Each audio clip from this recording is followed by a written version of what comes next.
All right. Good morning, millionaires. Good morning, millionaires. Hope everybody's feeling incredible this morning. I know I am. Check in, rep your city. What the business is. We want to know what kind of business you have, how it helps people. Not just your passion. You know what I'm saying, but your purpose. Like how do you help people with what it is you do? What problems do you solve? You know, tell us you're a business owner without telling us what kind of business you have. Like let's have fun with that. Make sure you like, comment, share, subscribe. It's very important you do that because the more you like it, the more Facebook will show this stuff to more people, and then we can save more lives. You know what I mean? If you really want to help us spread the word, you can always cash app us. You want to contribute to the marketing budget or pay your if this was business church, then maybe it'd be your tithes. I appreciate everybody for showing love that's been throwing something in the Cash App and whatnot. We do all of this completely free. And when you Cash App, it allows us to give scholarships to the Kaizen Academy, all kinds of cool stuff. So show love, man, and you will know love. Rep your city, y'all. Where you from? Where you from? What's up, Gav? Yeah, good morning, brother. Make sure you share this thing. Share this thing. Okay, then, Kingdom Health and Wealth Coach. You got to love it. Share this thing real quick. Let's go. Matter of fact, let me call in on this line before I finish with these shout outs. Make sure you let everybody know where you repping, what kind of business you have. It's like free promotion right now, y'all. You have something special. You have greatness in you. Hello, this is Les Brown, and you're in the right place at the right time because Please enter your. We're gonna bring the millionaire out of Thank you. you. That's what he's about to say. Please Hold on. announce yourself. All right. Yeah. Good morning. Yeah, good morning. All participants are muted. Entry and exit tones are off. Yeah, did y'all get the last newsletter? I hope everybody's been enjoying the newsletter. You know, it's Black History Month. So, of course, we making sure that we pepper you with all types of Black history facts and all types of Black history figures. Matter of fact, if you kind of tune in right there, if you text message at MillMind to the number 81010, or you mess around and go to the website, millionaireminded.com, put your name and your email in the box. It'll give you the free gift. And just like that, you are subscribed. And the number one entrepreneur newsletter on the planet, it's all dedicated to mindset, skill set, and heart set of the entrepreneur. Like there's always a mindset section that'll kind of shift the way you're thinking about something. There's always a heart set section where we give you a quote from somebody who's really notable in history. Like this last quote we gave you was from Maya Angelou. And then we gave you the source we got the quote from. So you can dive a little bit deeper into that person if you want, but it's going to be something that helps you to do better as an entrepreneur or do better as a servant leader, feel better, like you're living a fulfilled life, okay? And then that third part is always the skill set section, Haziq's technique of the week. I always give you something real cool that you can use to get out here and get busy. But people ask me all the time, y'all. They ask me all the time, good morning, good morning. Yeah, Tampa, Florida's in the house. Kansas City, Missouri is in here. Hey, good morning, Latanya. What's up? Make sure you share this thing. What's up, Naraya? Let's go. Let's get it. Yeah, Tampa, Florida's in here. The 317 is in here. Indiana's up in here. KC is in the house. Let's go. Let's go. Tulsa, Oklahoma's up in here. Let's get it. Let's get it. So no matter where you're checking in from all over the country, and I know I can't get to everybody, but we got a lot to cover this morning. Check it out. People are always asking me, Haziq, what's the easiest way to make a sale? Or Haziq, what's the best way to make a sale? Or Haziq, what's the fastest way to make a sale? And this is what I want you to know this morning. It's the same answer. There ain't none. There ain't no easy. There ain't no best. There ain't no fastest way for you to make a sale. There are a million ways to make a sale, don't get me wrong, but it's not with a method or a system. There are elements that help you get there, right? Some of these are strategies, some of these are principles. That's why I call them elements, because I can't just say these are strategies I'm about to give you. I can't just say they're all principles. You know what I'm saying, Tamika? These are elements that are going to help you get to the only substitute I know for how to make the fastest or easiest or best sale. And that's how you earn a sale. You know what I mean? So what I'm about to give you is about 13 different ways you can earn a sale. You can adjust something that you're doing so that you're able to earn a sale. Everybody ready? All right, let's get started. Here's the first one. Just like in life, you start with a philosophy. Start with a philosophy. Like mine is, you got to serve before you deserve. Y'all heard that in my TED Talk, right? Y'all get a chance to check out the TED Talk? If you did, you know I'm real big on you become valuable, you become powerful, right? That's my motto. That's my philosophy. What that means is I give value first. I help other people. I do my best at what I love to do, right? I establish long-term relationships with everybody because service is a time machine, and I have fun, right? And I have fun every single day. But what's yours? Do you have a philosophy?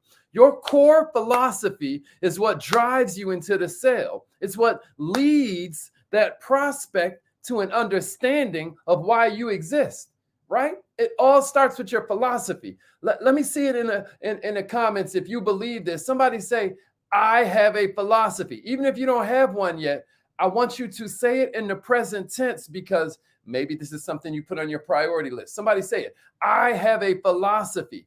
I have a philosophy. Some of y'all are like, okay, now tell us how to spell philosophy. Nah, y'all got this. Right, Felicia? Y'all got this. Y'all got this. My man David Ruffin just made it in. Come on. Somebody say, I have a philosophy. Let's go. Let's go. E1 is in the house. Let's get it. I have a philosophy, Chanel. That's exactly right. And then give me a share. I have a philosophy. And then give me a share. Here's the second one I got for you. When it comes to earning a sale, right? The second element that I want you to think about is how the most important word in selling, I would say the most important letter in selling, but ain't one, right? The most important word in selling is you. You're the most important word in selling because that prospect ain't buying the product for real. That prospect ain't really buying the service. The prospect is buying you. They buy the salesperson. They're buying the saleswoman. They're buying the salesman. The first sale that's made is you. Is you. Are they buying you? If you guys have ever been to Advanced Sales Mastery, that training that I do, probably like once a year at this point, I go through all these different elements of you. I'm talking about, do you look good? Do you smell good? Are you dressed appropriately? What are your accessories looking like, right? When they pull up into your business, like what's the signage looking like? How's the parking lot? This is all parts of you. It's so funny. If I hold a pen in my hand, the pen starts feeling like me. It becomes an extension of me. I can feel things with it. I can use that pen and push the elevator button. It's so interesting how it happens. My shirt becomes an extension of me. My watch, my car starts to become an extension of me. You know what I mean? Well, it's the same thing with your business. Your customers are looking at all these things as an extension of you. So are they buying you or are they rejecting you? You get what I mean? Am I making sense? See, at the end of the day, y'all, all we're looking for is somebody's going to have our back when all heck breaks loose. We're really buying you because we know this product ain't going to work exactly the way we hope it works, or even the way you're saying it'll work, the way you hope it works, right? So the product ain't going to work the way I hope it works. The service ain't going to work the way you hope it works. So what do we have left? All we have left is a trust that you got my back. This is why you're putting out valuable content on your social media. This is why you're approaching everybody like a friend and not a salesperson. Because in the final equation, we're looking for somebody that has our back.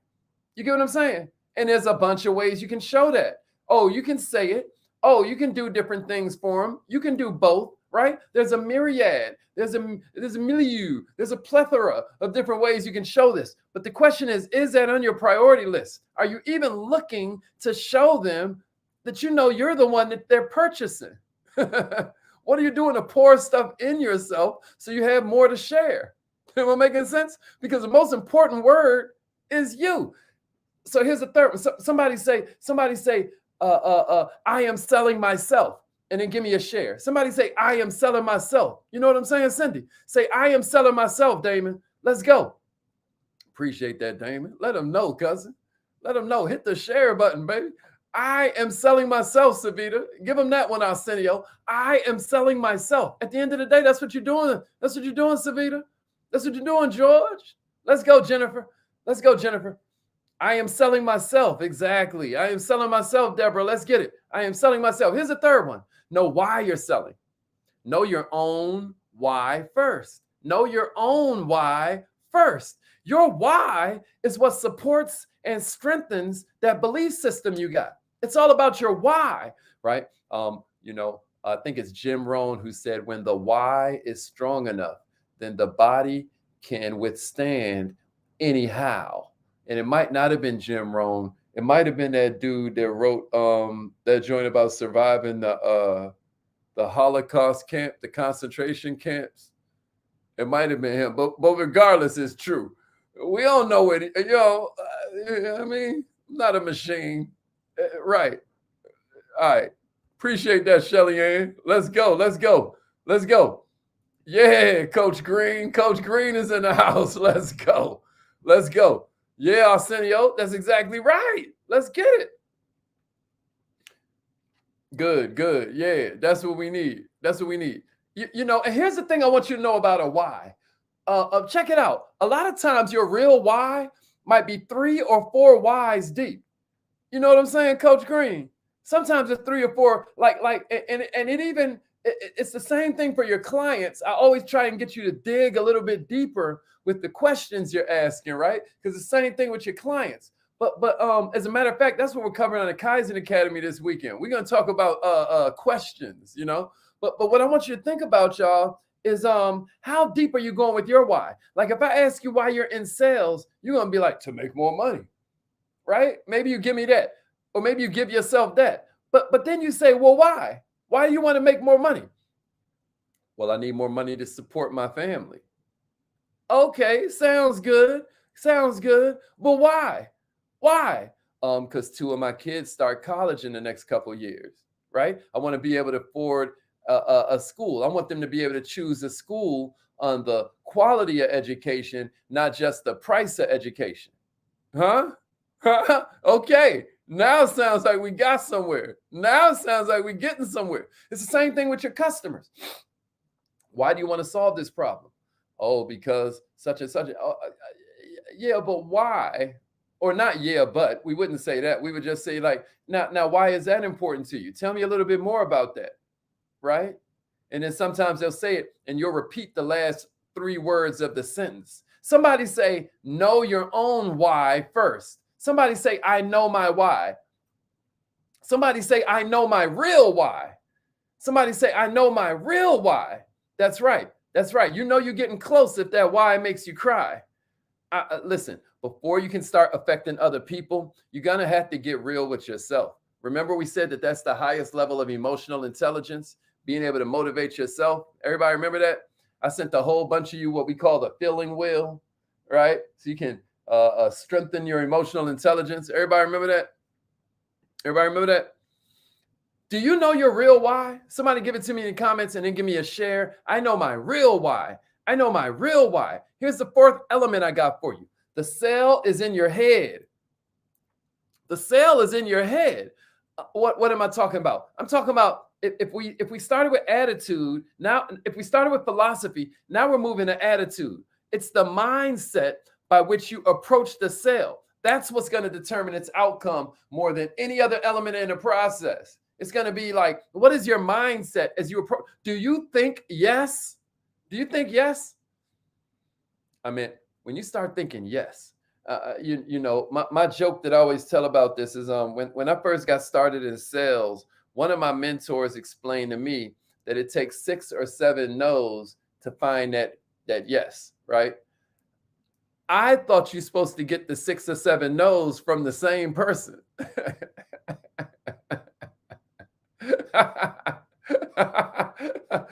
Yeah. At any rate, the sale is in your head. When you're looking at it like that, every time they give you something, you're just like, oh, they're just looking for me to strengthen their confidence. They don't even mean that no, So therefore, I never heard no, right? I know some people teach collect no's and go for no and all of that. Me, I never even heard the word no. Whenever I would hear no, I would hear not you, not yet, I don't think I can, or I don't understand. Every time I heard the word no, I would think that they were saying, not you, not yet, I don't think I can, or I don't understand. That's all I'd hear when I heard the word no. That was my mindset. Somebody said, the cell is in my head. The cell is in my head. The cell is in my head. And then give me a share. Here's the fifth one I got. You got to develop a belief system that can't be penetrated. You have to develop a belief system that can't be penetrated. That's the fifth element I got for you. What do I mean? I mean, you have to believe in your company. Sometimes I see people, in different companies, in different situations, and they will put in the comments underneath the person's post, they will put something to the effect of, I can't do such and such. Or you'll be asking questions in your boardroom. You'll be talking to your staff, and somebody will raise their hand and then they'll say, well, people just aren't buying. People just aren't doing it. People just aren't. They have a belief system that is looking for burdens instead of blessings. You get me? It's classic. It's a classic example, but I dare you consider, do you look at the glass as half full or do you look at the glass as half empty? Now, it's easier to say the right answer when it's just you and you can lie to yourself so easy, right? But I'm asking you to really think about it. Do you have a belief system? Somebody say, I have a belief system that can't be penetrated. I have a belief system that can't be penetrated. Do you believe in you? Do you believe in your company? Do you believe in the product that you sell? Do you believe in yourself? Because if not, you ain't gonna sell, because we're gonna be able to smell the fear on you. Am I making sense? We're gonna be able to smell it on you. Here's number 6. Millionaires develop a selfish attitude about being the best. Somebody say, I am the best. I am the best. I want you to feel how that feels, you thinking it to yourself. Feel how that feels as you type it in on your screen. I am the best. I dare you. Develop a selfish attitude about it. What do I mean by that? You know who the most important person in the world is? It's you. I'm talking about it better be for you, because if you ain't here, your whole world stopped, right? Unless you're the best you can be for yourself. You'll never be the best you can be for others. Don't cheer for athletes. Like right now, we're going into this season where it's all-star games and Super Bowls, right? And then before you know it, we'll be back to basketball, right? Don't cheer for athletes, cheer for yourself. You deserve it. Are you always striving to be your best? I dare you think about that. Are you always going for it? Somebody say, I am the best. That's one of our affirmations. We always like, whatever you say after I am becomes a command. Here's number 7. This one's going to sound crazy, right? But be your own Santa Claus. Now, y'all know Santa Claus ain't real, right? But what I'm saying is, be your own fairy godfather. Give yourself offers you can't refuse. You know what I mean? Provide your own gifts and toys. Somebody say, I'm my own godmother, or I'm my own godfather. You know what I mean? I'm my own fairy godmother. I'm my own fairy godfather. What am I saying? Give yourself whatever it is you want, right? Most of us don't get what we want for Christmas, right? Unless we tell somebody what we want, or if you're like me, you go and buy it for yourself. For me, every day is Christmas. Why? Because I deserve it. What gifts have you given yourself? How do you incentivize yourself to hit that next goal? How do you reward yourself after the day was a success? You know how we're always saying in our 90-day planner, we know exactly what will lead to this being a successful day. Well, hey, how do you reward yourself for that? How do you feed it to your subconscious so that it's motivated? Like, yo, after I do this, I'm going to get the blank, right? What gifts have you given yourself? Here's number 8. Here's number 8. Somebody say, I am customer centric. A lot of times people come up to me and they say, Haziq, what product should I focus on? What should I sell? And they'll lay out all the different things they have to offer, right? All their wares or all their services, right? And I'm saying, you're going to get the wrong answer if you ask the wrong question. That's the wrong question. What should I sell, right? I'm going to tell you something. You need to know what you sell in terms of the customer, not in terms of you. Somebody say, I am customer centric. I am customer centric, Corey. That's exactly it, King. I am customer centric. What do I mean by that? Nobody cares how much you know until they know how much you care. People don't care what you do, man, unless they perceive that it helps them. I mean, they are so selfish, it will blow your mind until you recognize you're selfish too. The way you explain your business, right? It determines the buying environment you're able to create. It determines the interest you're able to create. Say it in terms of the prospect, not your company. Say it in terms of their needs, not your agenda. Are you selling or are they buying? You've heard me say it before, I'm gonna say it again. Everybody hates to be sold, just like everybody loves to buy. Everybody loves to buy, everybody hates to be sold, right? Somebody say, I know what I sell. I know what I sell. Because I get it, customer centric. Customer centric might have thrown you off a little bit, but say maybe you say it like this in your notes. I sell in terms of the customer. I sell in terms of the customer. Maybe that's an iller way for you to put it so that you really recognize what you're saying. If customer centric, if I went a little bit too highbrow, if I went to a little bit too much marketing lingo. All right, here's number 9. Sell like you're selling to your own son or daughter. Somebody say, I sell like I'm selling to my own son or my own daughter. What am I saying right there? All of a sudden, we give advice with it, right? Think about if you were selling something to your son. You'd be like, well, this is what you do. And then here's how you use it. You want to make sure when they get home, they know exactly how to deal with it, how it's going to make their life easier. What are some tricks to look out for? What are some obstacles that may pop up? It's like you're gonna take that they're gonna switch from a customer to a client. Ain't that right, y'all?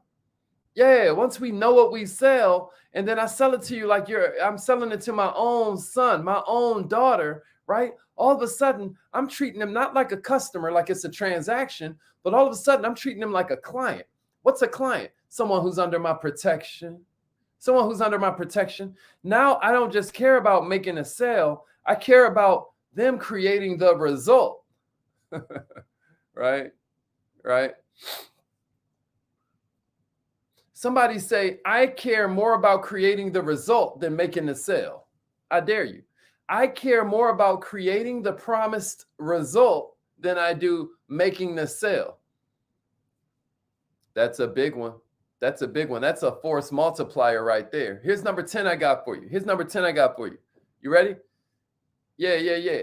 I care more about creating the promised result than I do making the sale. Yeah, David, can you imagine if your staff at your event center were treating every customer, every client like it was their son or their daughter? Can you imagine? Can you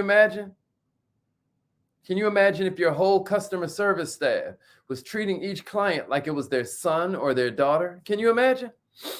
Here's number 10. Know your competitive advantages. Somebody say, I know my competitive advantages, and they give me a share. Check this out. A lot of times you can find your competitive advantages just by learning from your customers. The definition of a competitive advantage is something that's extremely important to your customers that you excel at, right? Competitive advantage has nothing to do with your competition. Did you know that? Competitive advantage is all about whatever is in, I'm talking about top of the charts, important to your client that you're also really good at. When those two meet, that's your competitive advantage. That's your force multiplier. Do you know your competitive advantages? I dare you type it in the comments. I know my competitive advantages. Type it in like an affirmation you are claiming in advance, even if you don't know them yet. Listen, this is where I normally tell people, you are tripping if you've never taken my revenue acceleration course. You know, you're like competitive advantages. You're doing that Soldier Boy joint. Competitive advantages. You know what I'm saying? You're like, what's that? What if we got serious about learning the science of entrepreneurship? You know, because somewhere along your journey, you bump into this thing. It's like, man, it's a little bit more complicated than just I sell stuff and then people will come and buy. How many of us have a garage full of stuff that we thought they was gonna buy? Any of y'all ever wrote a book and then you like the books are just sitting in your garage?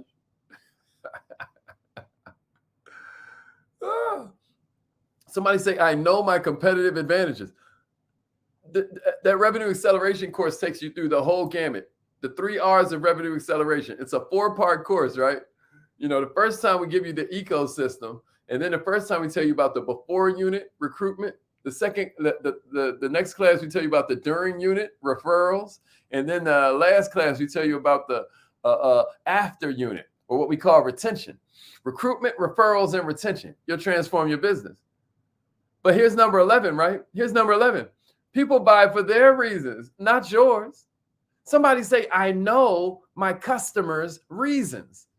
Somebody say it. Write it in your comments. Take it serious. I know my customers' reasons. People buy for their reasons, not your reasons. So find out their reasons first. It's going to affect the way you talk on your social media. It's going to affect the way you write in your blogs. Hint, hint. You know what I mean? It's going to affect the way you put together your memes and your ads. When you do your cute photo shoot and you write there, right? It's going to affect everything because all of a sudden, you know the language your clients are speaking in. You know, we already talked about you establishing your why, but do you know their why, right? This is the foundation. This is the fundamental way you figure out their needs. Let me ask you a question. When you're presenting, when you're talking about is it more than 50% about them? Pretty important question. Pretty important question. Here's number 12. Here's number 12. Everybody with me? Number 12. Number 12. Here's number 12. Here's number 12. Somebody say, I asked the right questions, so I get the right answers. I think Coach Green wrote that in earlier. I asked the right questions, so I get the right answers. This is an element that will earn you the sale. The way you question will determine the way you sell. I highly suggest you refine your skill with this every single week until the power of your questions is evident by the increase in your sales. Any questions? Any questions? Somebody say, I ask the right questions, so I get the right answers. I ask the right questions, so I get the right answers. And that's why number 13 is develop and ask questions that make the prospect think about themselves and answer in terms of you. Now, I've done whole trainings on this. I'm gonna throw one in the comments right here real quick because this is important.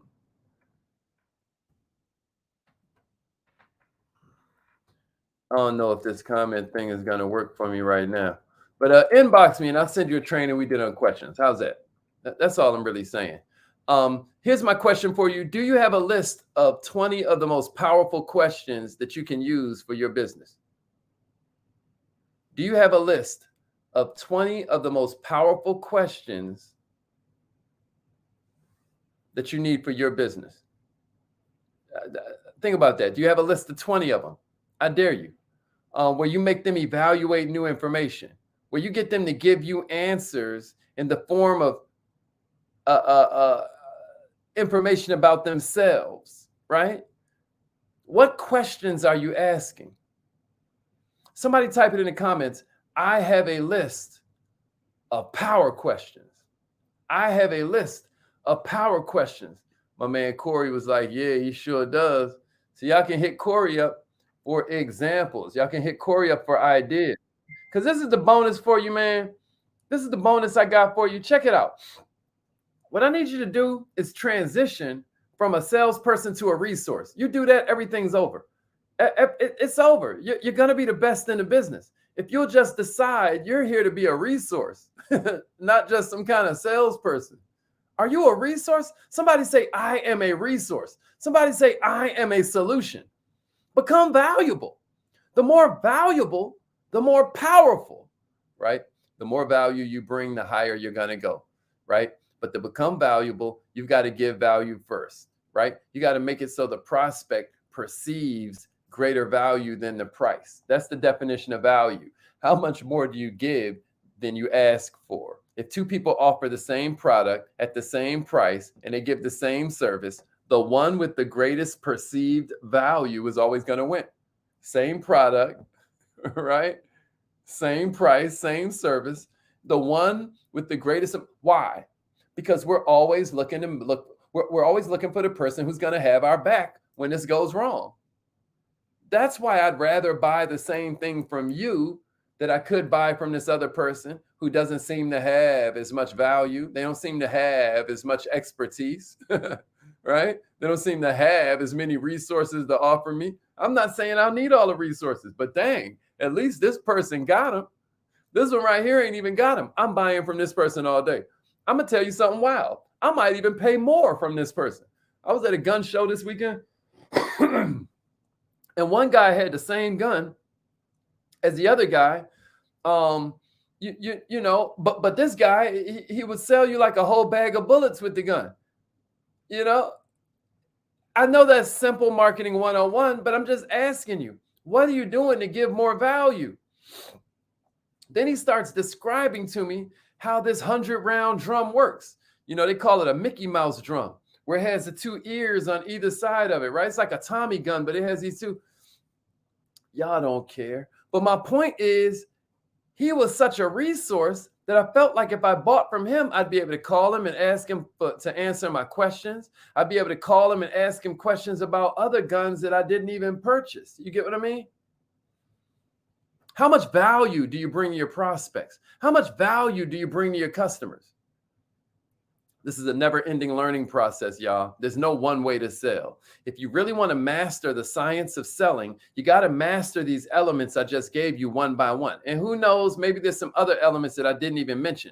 But if you learn one a day, in 5 years, you're going to know more than 1,000 elements.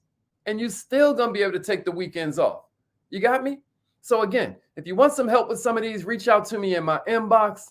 Make sure you ask me for the questions video, and I got you right now. It's affirmation time. Let's get it, y'all. Repeat after me. Say it like you mean it. I am so happy and grateful